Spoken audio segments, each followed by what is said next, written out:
Bismillahirrahmanirrahim. Assalamualaikum warahmatullahi wabarakatuh. Waalaikumsalam warahmatullahi wabarakatuh. Dan saya hormati Bapak dosen dan teman-teman yang berbahagia. Pertama-tama marilah kita panjatkan puja dan puji syukur kita kepada Allah Subhanahu wa taala, dan tak lupa pula kita haturkan salawat serta salam kepada junjungan Nabi besar kita Nabi Muhammad sallallahu alaihi wasallam. Kami dari kelompok 7 akan mempresentasikan hasil diskusi kami tentang dinamika historis konstitusional, sosial politik, kultural, serta konteks kontemporer penegakan hukum yang berkeadilan. Perkenalkan, nama saya Yuni Erwila dan di sebelah kiri saya Dwi Susiana Rusmawati. Selanjutnya Baik, di sini ada 5 pembahasan yang akan kami jelaskan. Langsung saja, di sini saya akan menjelaskan tentang konsep dan urgensi penegakan hukum yang berkeadilan. Menurut Thomas Hobbes 1588 sampai 1679 Masehi, dalam bukunya Leviathan pernah mengatakan homo homini lupus, artinya manusia adalah serigala bagi manusia lainnya. Menurut Cicero pernah menyatakan bahwa ubi societatius, artinya di mana ada masyarakat, di sana ada hukum. Negara Kesatuan Republik Indonesia adalah negara hukum, negara yang bukan didasarkan pada kekuasaan belaka, melainkan negara yang didasarkan pada hukum, di mana semua persoalan kemasyarakatan, kewarganegaraan, pemerintahan, atau kenegaraan harus didasarkan atas hukum. Berdasarkan pembukaan Undang-Undang Dasar 1945 alinea keempat, tujuan negara Republik Indonesia memiliki indikator yang sama sebagaimana yang dinyatakan Cranabrook, yakni melindungi segenap bangsa Indonesia dan seluruh tumpah darah Indonesia, memajukan kesejahteraan umum, mencerdaskan kehidupan bangsa, dan ikut melaksanakan ketertiban dunia berdasarkan kemerdekaan, perdamaian abadi, dan keadilan sosial. Kekuasaan kehakiman memiliki peraturan yang tertera dalam perundang-undangan, yaitu yang pertama Mahkamah Agung dalam Undang-Undang 1945 pasal 24A, Komisi Yudisial dalam Undang-Undang 1945 pasal 24B, Mahkamah Konstitusi dalam Undang-Undang 1945 pasal 24B. Fungsi negara dalam bidang peradilan dimaksudkan untuk mewujudkan adanya kepastian hukum, dilaksanakan dengan berlandaskan pada hukum dan melalui badan peradilan yang didirikan sebagai tempat mencari keadilan. Peraturan perundangan dalam bidang hukum pidana yaitu Kitab Undang-Undang Hukum Pidana atau KUHP, Kitab Undang-Undang Hukum Acara Pidana atau KUHAP, dalam bidang peradilan, peradilan umum, peradilan militer, peradilan agama, peradilan tata usaha negara atau PTUN, dan peradilan bersifat Dodge, misalnya peradilan tindak pidana korupsi. Yang kedua yaitu dinamika dan tantangan penegakan hukum yang berkeadilan. Tantangan yang dihadapi oleh bangsa Indonesia saat ini adalah menghadapi persoalan penegakan hukum di tengah maraknya pelanggaran hukum di segala setara kehidupan masyarakat. Pemerintah perlu melakukan upaya preventif dalam mendidik warga negara, termasuk melakukan pembinaan kepada semua aparatur negara secara terus-menerus. Sekian akan dilanjutkan oleh teman saya. Baik, saya akan melanjutkan materi dari Yuni, yaitu yang ketiga C. Yang ketiga, sumber historis sosiologis dan politik tentang penegakan hukum yang berkeadilan. Yang pertama yaitu peraturan hukum. Peraturan hukum mengatur hubungan antara manusia yang satu dengan manusia yang lainnya. Di samping mengatur hubungan manusia atau warga negara dengan negara, serta mengatur organ-organ negara dalam menjalankan pemerintahan negara. Hukum privat. Hukum privat merupakan hukum yang mengatur hubungan antar manusia yang menyangkut kepentingan pribadi. Yang kedua, hukum publik merupakan hukum yang mengatur hubungan antara negara dengan organ negara atau hubungan negara dengan perseorangan yang menyangkut kepentingan umum, misalnya masalah perampokan, pencurian, pembunuhan, penganiayaan, dan tindakan kriminal lainnya. Yang ketiga, negara hukum. Negara hukum adalah negara yang setiap kegiatan penyelenggaraan pemerintahannya didasarkan atas hukum yang berlaku di negara tersebut. Hukum bertujuan untuk mengatur kehidupan atau ketertiban masyarakat. Lalu yang kedua, unsur penegakan hukum. Unsur penegakan hukum meliputi ada tiga komponen, yaitu unsur keadilan, unsur kemanfaatan, dan unsur kepastian. Lalu hukum material. Hukum material merupakan hukum yang memuat peraturan-peraturan yang mengatur kepentingan-kepentingan dan hubungan-hubungan yang berupa perintah-perintah dan larangan-larangan. Beberapa contoh kitab undang-undang hukum material yaitu Kitab Undang-Undang Hukum Pidana, Kitab Undang-Undang Hukum Perdata. Lalu yang kedua, hukum formal. Hukum formal atau hukum acara merupakan peraturan hukum yang mengatur tentang cara bagaimana mempertahankan dan menjalankan peraturan hukum material. Contohnya yaitu Kitab Undang-Undang Hukum Acara Pidana, yang kedua Kitab Undang-Undang Hukum Acara Perdata. Lalu yang ketiga, lembaga penegak hukum. Yang pertama, kepolisian. Kepolisian adalah alat negara penegak hukum yang terutama bertugas memelihara keamanan dan ketertiban di dalam negeri. Dalam kaitannya dengan hukum, khususnya hukum acara pidana, kepolisian negara bertindak sebagai penyelidik dan penyidik. Lalu yang kedua, kejaksaan. Kejaksaan adalah lembaga pemerintahan yang melaksanakan kekuasaan negara di bidang penuntutan. Dalam Undang-Undang Nomor 16 Tahun 2004 tentang Kejaksaan Republik Indonesia, Pasal 1 menyatakan bahwa jaksa adalah pejabat fungsional yang diberi wewenang oleh undang-undang untuk bertindak sebagai penuntut umum dan pelaksanaan putusan pengadilan yang telah memperoleh kekuatan hukum tetap serta wewenang lain berdasarkan undang-undang.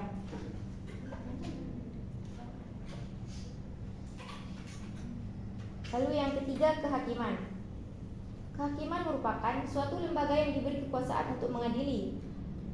Hakim adalah pejabat peradilan negara yang diberi wewenang dalam undang-undang untuk mengadili. Hakim tidak boleh dipengaruhi oleh kekuasaan-kekuasaan lain dalam memutuskan perkara. Yang keempat, peradilan agama. Dalam Undang-Undang Nomor 50 Tahun 2009 sebagai perubahan kedua atas Undang-Undang Nomor 7 Tahun 1989 menyatakan peradilan agama bertugas dan berwenang memeriksa perkara-perkara di tingkat pertama antara orang-orang yang beragama Islam di bidang perkawinan, kewarisan, wasiat, dan hibah yang dilakukan berdasarkan hukum Islam. Dan yang terakhir, wakaf dan sedekah. Yang kelima, peradilan militer. Wewenang peradilan militer menurut Undang-Undang Darurat Nomor 16 1950 telah diperbaharui menjadi Undang-Undang Nomor 31 Tahun 1977 tentang peradilan militer adalah memeriksa dan memutuskan perkara pidana terhadap kejahatan dan pelanggaran yang dilakukan oleh seorang yang pada waktu itu adalah anggota Angkatan Perang RI. Lalu yang keenam, peradilan tata usaha negara. Peradilan tata usaha negara diatur Undang-Undang Nomor 5 Tahun 1986 yang telah diperbarui menjadi Undang-Undang Nomor 9 Tahun 2004. Yaitu administrasi negara yang melaksanakan fungsi untuk menyelenggarakan urusan pemerintah baik di pusat maupun di daerah. Lalu yang terakhir, peradilan umum. Peradilan umum adalah salah satu pelaksanaan kekuasaan kehakiman bagi rakyat pencari keadilan pada umumnya. Di dalam peradilan umum terdapat 4 komponen, yaitu yang pertama, pengadilan negeri. Pengadilan negeri adalah memeriksa dan memutuskan serta menyelesaikan perkara dalam tingkat pertama dari segala perkara perdata dan perkara pidana sipil untuk semua golongan penduduk. Lalu yang kedua, pengadilan tinggi. Putusan hakim pengadilan negeri yang dianggap oleh salah satu pihak belum memenuhi rasa keadilan dan kebenaran dapat diajukan banding. Pengadilan tinggi adalah pengadilan banding yang mengadili lagi pada tingkat kedua suatu perkara pada perdata atau perkara pidana. Yang ketiga yaitu pengadilan tingkat kasasi.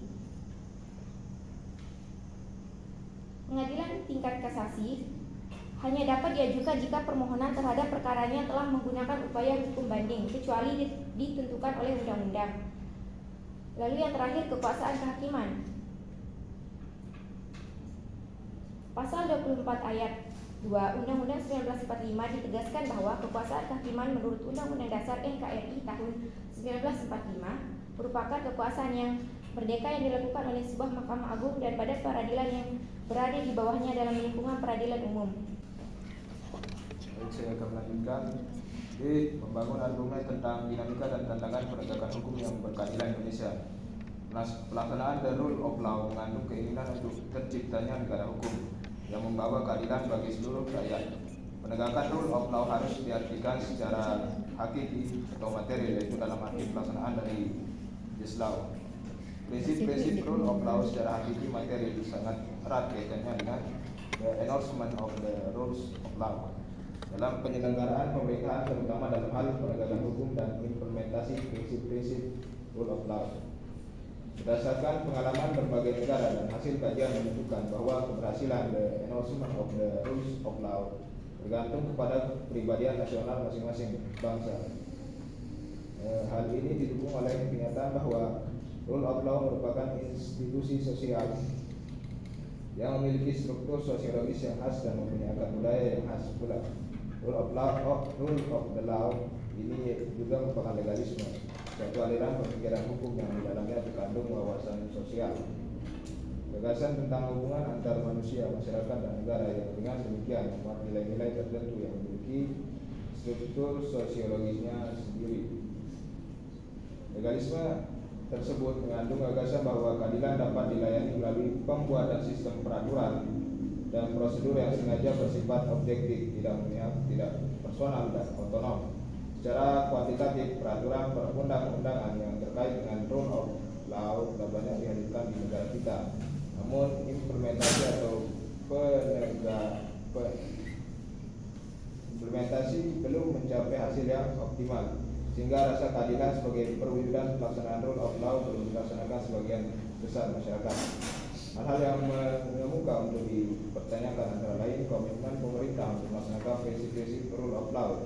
Proses penegakan hukum di Indonesia dilakukan oleh lembaga penegak hukum yang terdiri dari 1. Kepolisian, 2. Kejaksaan, 4. Komisi Pemberantasan Korupsi, 4. Badan Peradilan yang terdiri dari Mahkamah Agung, Mahkamah Konstitusi, Pengadilan Tinggi, Pengadilan Negeri. Lembaga-lembaga di atas adalah lembaga yang punya kewenangan dalam memproses kalau seandainya ada masyarakat atau orang yang melakukan pelanggaran aturan hukum materi. Hukum acara pidana adalah hukum yang memberi dasar-dasar aturan-aturan yang menentukan cara dan proses untuk melaksanakan ancaman pidana terhadap orang yang disangka melakukan perbuatan pidana. Hukum acara pidana menentukan secara sah tentang adanya pelanggaran dan tindakan-tindakan terhadap orang yang telah melakukan perbuatan pidana maupun yang baru tersangka. Sifat keabsahan atau resmi yang dimaksud dalam hukum acara pidana menunjukkan bahwa untuk melaksanakan ketentuan hukum pidana hanya ditugaskan kepada badan, institusi atau pegawai pejabat resmi yang berwenang. Tapi beracara yang kita kenal di Indonesia tidak hanya hukum acara pidana, tapi juga mengenai hukum acara perdata dan berbicara tata usaha negara. Tapi di sini kita akan membahas tentang beracara pidana yang melibatkan beberapa lembaga-lembaga di atas. Pada saat orang melakukan pelanggaran hukum materi atau hukum pidana, maka akan dicarilah bukti-bukti apakah benar dia melakukannya. Adapun tahapan-tahapan yang akan dilewati oleh seseorang yang diduga melakukan kejahatan adalah 1. Penyelidikan, 2. Penyidikan, 3. Proses peradilan di pengadilan. Setelah jaksa beranggapan berkas dari penyidik sudah lengkap, maka berkas itu diserahkan ke pengadilan untuk ditentukan hari sidang. Yang ada di dalam proses di pengadilan ini adalah hakim membuka sidang dan menanyakan identitas dan kesehatan tersangka. Jaksa penuntut umum membacakan surat dakwaan, pembacaan eksepsi dari penasihat hukum terdakwa. Esensi dan urgensi tentang hukum yang berkaitan. Penegakan hukum pada dasarnya bertujuan untuk meningkatkan ketertiban, kapasitas hukum dalam masyarakat sehingga masyarakat bisa memperoleh perlindungan akan hak-hak dan kewajibannya. Tidak adanya penegakan hukum dan tidak adanya aturan hukum bisa mengakibatkan kehidupan masyarakat yang kacau. Demi kepastian hukum untuk memenuhi rasa keadilan masyarakat, upaya penegakan hukum harus selalu dilakukan secara terus-menerus. Adapun contoh kasus penegakan hukum yang berkeadilan, ada di sini Heri Wirawan, adalah seorang guru sekaligus pemimpin badan boarding school yang berlokasi di Cibiru. Terdakwa kasus pemerkosaan terhadap santriwati hingga hamil dan bahkan melahirkan. Sebelum divonis mati, Majelis Hakim Pengadilan Negeri Bandung menjatuhkan hukuman pada Henry Wirawan penjara seumur hidup. Tapi setelah sidang banding diputuskan oleh Hakim Pengadilan Tinggi Bandung bahwa Henry Wirawan divonis hukuman mati. Kami kurang lebihnya mohon maaf. Wassalamualaikum warahmatullahi wabarakatuh.